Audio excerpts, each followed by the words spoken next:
Acabei de ouvir o discurso do líder do Partido dos Trabalhadores, mas não poderia deixar de fazer um pequeno contraponto, porque é sempre bom rememorar a memória dos brasileiros, para que não fique essa imagem de que o seu líder maior está sendo injustiçado e também para que não se coloque o judiciário brasileiro numa situação de que é simplesmente um tribunal de exceção. Primeiro, é bom dizer que o judiciário brasileiro ele tem suas instâncias, ele tem suas comarcas, ele tem seus tribunais, e isso não pode ser colocado aqui como se fosse uma coisa monolítica, como disse aqui.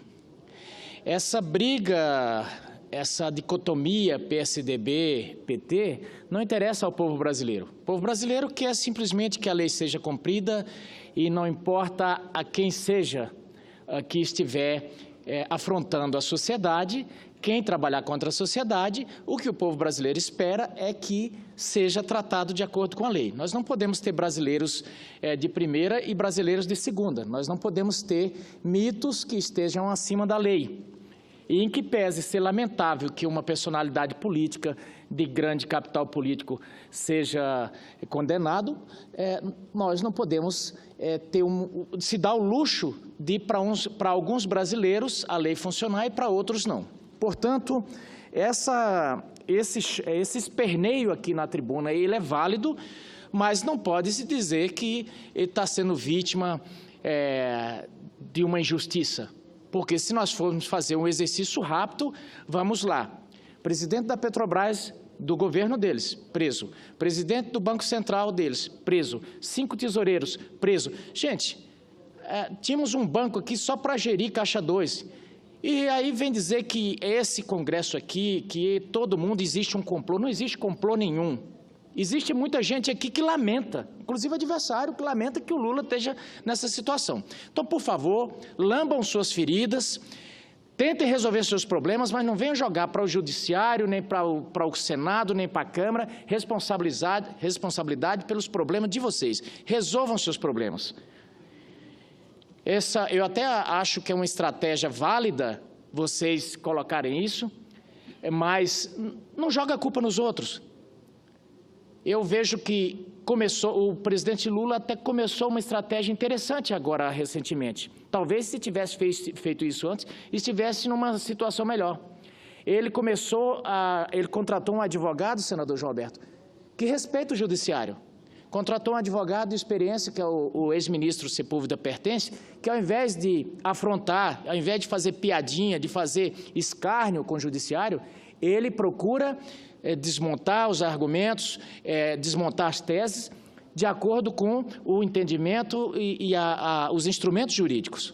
Ele colocou um monte de gente para afrontar o judiciário e agora está colhendo um bocado disso também. Não pense que o juiz julga fora das suas emoções também, não. Julga com emoções também. Então, quando as pessoas procuram certas estratégias, tem que estar apto às consequências. As gravações mostraram que estava aí, olha, vamos para o pau, vamos cercar a casa de juiz, vamos usar força. Fizeram bravatas, então arquem com elas. Eu não vou ficar aqui recebendo esses impropérios como se nós fôssemos culpados. Quebraram o país, não nos chamaram para quebrar e agora querem nos responsabilizar por isso? Por favor.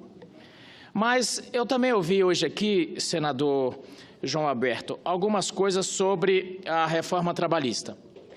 E ouvi muito também sobre essa reforma trabalhista, de que os brasileiros não teriam mais direito à hora de almoço, teria só apenas meia hora de almoço. E eu dizia, gente, isso é mentira, não é verdade. Portanto, os brasileiros continuam tendo o mesmo horário de almoço.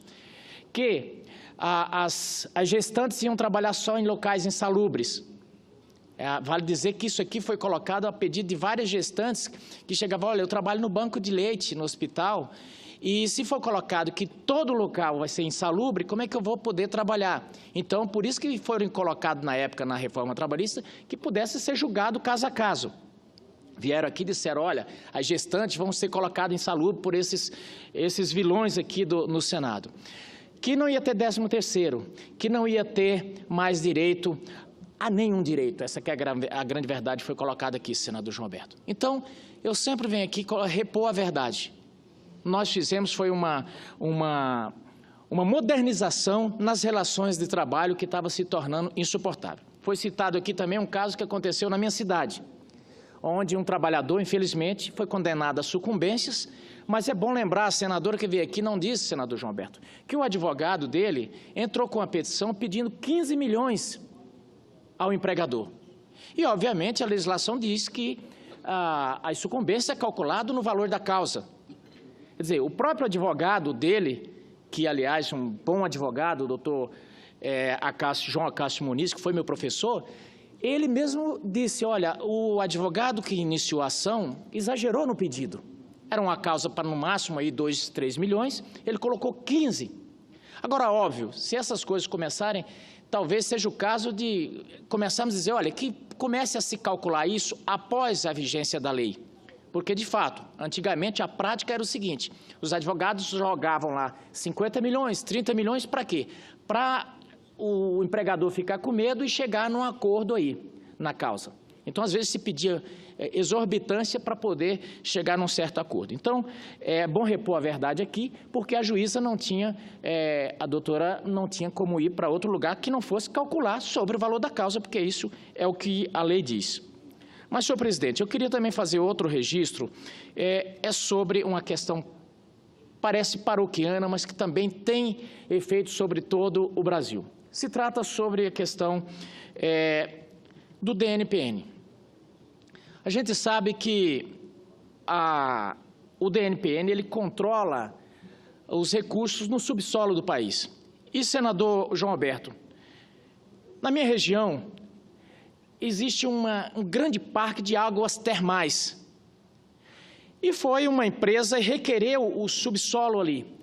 E tem pessoas ali que têm 40, 50 anos explorando o turismo, com balneários, com tudo. Portanto, agora, simplesmente suspenderam toda a atuação daquelas pessoas ali, porque disseram que uma empresa requereu o subsolo e que agora não vão dar mais licenças e que aquela burocracia toda e as pessoas simplesmente suspendeu. Então, o turismo foi embargado ali, simplesmente por essas coisas. A mesma coisa está acontecendo com as pessoas que tiram areia dos rios. Vai alguém lá, requer o subsolo de uma região, de uma cidade inteira. E os areeiros não podem mais pegar. Por quê? São espertos, senadores, espertos entre aspas, que vão lá e requerem o subsolo para poder ficar cobrando, se fosse um empregado, um servidor público, seria propina. Mas ficam lá extorquindo as pessoas para poderem usar o que já era deles de direito.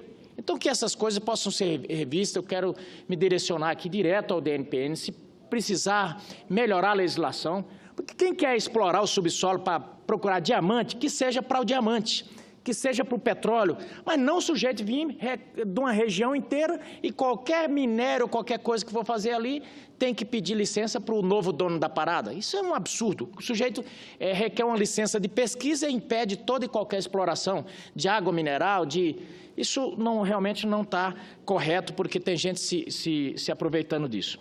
Então, ao finalizar, senador João Alberto, também quero dizer aqui sobre as visitas que fiz esse final de semana ao meu estado, do estado de Mato Grosso, e município de Guiratinga, município de Primavera do Leste, passando também por Cuiabá, e falando sobre uma questão ainda que eu repiso aqui, sobre o município de Guiratinga. É um município rico em manganês, e o manganês está saindo ali a preço de brita. Só para dar um exemplo, em que pese na nota sair manganês, mas nos últimos, quase na última década, o município de Guiratinga recebeu só 300 mil de recursos sobre esse minério que sai do município.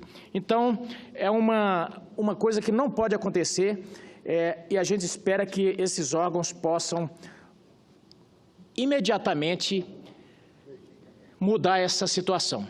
E finalizando, também digo que hoje vou ter uma audiência com o ministro Arrojugo, mas justamente para tratar de um assunto muito caro à população de Mato Grosso, que é a segurança pública. E faço esse registro, senador João Alberto. E quero dizer aqui o seguinte, sem confete algum ao governo federal, mas nós temos que louvar essa decisão de buscar centrar fogo na segurança pública. Digo isso porque em todo o país a preocupação das pessoas é com segurança pública. E volto a dizer, volto a fazer o contraponto aqui, porque tem aparecer especialista de última hora, porque em que pese a população está aprovando. Se você for no Rio, as pessoas estão aprovando o fato da linha vermelha não estar tendo mais tiroteio, senador João Alberto.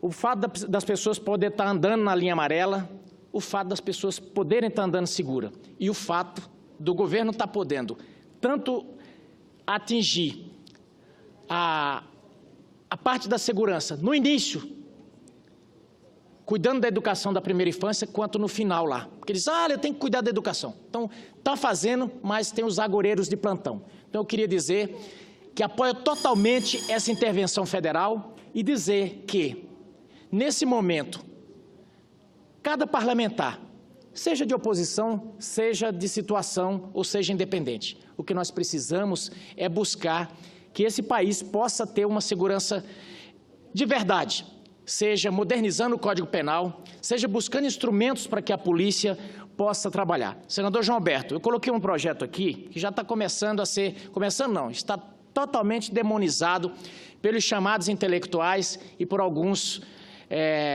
especialistas de plantão que estão colocando na imprensa. Inclusive, disseram que eu coloquei um projeto aqui para abater pessoas. Não se trata disso, senador João Alberto. Vossa Excelência que tem uma grande experiência, uma vasta experiência no lidar com a coisa pública. Se trata de podermos dar instrumentos para que a polícia possa trabalhar. É o PLS 352, que já me encaminho para o final, último minuto, mas ele dá instrumentos para quê? Se no bairro, senador João Alberto, a pessoa estiver transitando com lança-granadas, com lança-foguetes, com fuzis, com metralhadoras, com .50, que a polícia possa atirar antes. E estão criticando, dizendo, atira primeiro e fala depois. Tem que atirar primeiro. Sabe por quê? Antes de ontem, senadora Lídice da Mata, um policial no Mato Grosso do Sul levou 30 tiros de fuzil. Sabe quanto demorou, senador João Alberto, para ele levar esses 30 tiros de fuzil? 3 segundos. Porque um fuzil, ele dá 10 tiros por segundo. Portanto, o policial não teve a mínima capacidade de reação. E se nós tolhermos os policiais de atirar primeiro, vai continuar morrendo. Então, é por isso que nós precisamos dar. Isso é liberar a pena de morte? Não. Nós não estamos tratando com pessoas normais, nós estamos em guerra com marginais. Então, nós precisamos dar esses instrumentos jurídicos e, se queremos regulamentar com mais segurança, que a polícia possa ter seus policiais com câmeras para poder filmar essas operações, que possa ter corpo de elite, tipo tem a SWAT, mas nós precisamos deixar de ser ingênuos, que bandidos não têm dó, bandidos não têm a menor cerimônia em acabar com a vida daqueles que tentam nos proteger. Senão, daqui a uns dias, os policiais simplesmente vão cruzar os braços e nós vamos ficar totalmente à mercê da bandidada. Muito obrigado, senador João Alberto.